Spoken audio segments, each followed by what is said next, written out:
radiate and you will attract. This book doesn't just talk about the law of attraction.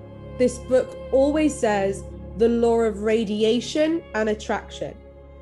So she always puts the word radiation before she puts the word attraction. And the reason why is because she's emphasizing the fact that in order to attract things to you, it starts with what kind of energy are we putting out there into the world. And that is technically what the law of attraction is about. But sometimes we forget that part. We just think, how do I get things to come to me, things to come to me, things to come to me? So I love that she calls it the law of radiation first and then attraction. So let's try and break down this next part because it's a bit wordy, but it's really important to understand. So she says, great hearts send forth steadily the secret forces that incessantly draw great events. When I first read that, I was like, hang on, I need to read that about 5 more times, okay? But what is it really saying? It's saying great hearts send forth steadily. So they're constantly sending out secret forces like energy that incessantly or like constantly are drawing great events to them. And then who are the people with the great hearts? People with great hearts are those people who dare to think and who dare to radiate great thoughts and also expectancies of success and prosperity. So people who have the courage enough to dare to believe that good things can happen to them, who dare to believe that customers could come to them easily, who dare to believe that their content could take off and be really successful and attract all the right people into their life, who dare to believe that this business could actually work for someone like them, who dare to believe that their life can change, who dare to believe that even if their entire life up until now has been this result, this result, this result, this result, who are courageous enough and who can dare to believe that the future can look different, better.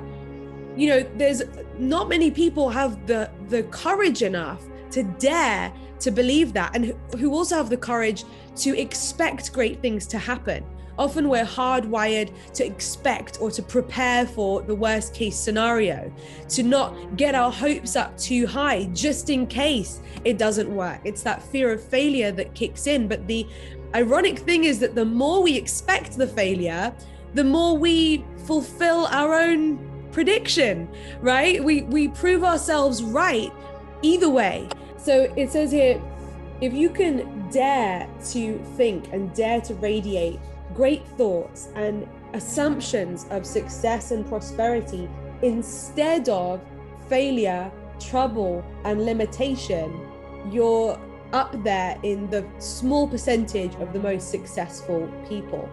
So remember, it says instead of failure, instead of trouble, instead of limitation. I know that there can be so many things that are talking that narrative, but something that I also heard Abraham Hicks say today is that the thoughts that pop into your head are not random, and they don't necessarily just come from your brain. The thoughts that pop into your head could be seen as indicators or clues to show you what vibration you're at right now.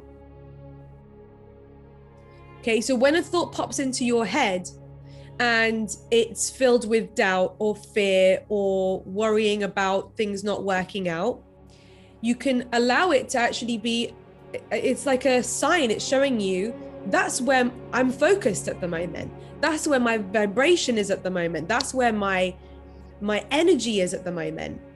So it's kind of like, what comes first, the chicken or the egg? If we want to think better thoughts, if we want our mind to be filled with better things that, you know, thoughts that are supporting our growth, supporting our journey, that are motivated, that are focused on success, we must radiate that first. We get to practice focusing our mind, but also our energy on feeling good. What if I were to tell you that huge shifts can happen and it can be so much easier to get results from the work that you're doing, when you do prioritize, this is step one. This is step one, is feel how you want to feel first. Step two is then take the action. And step three is then allow it to come in.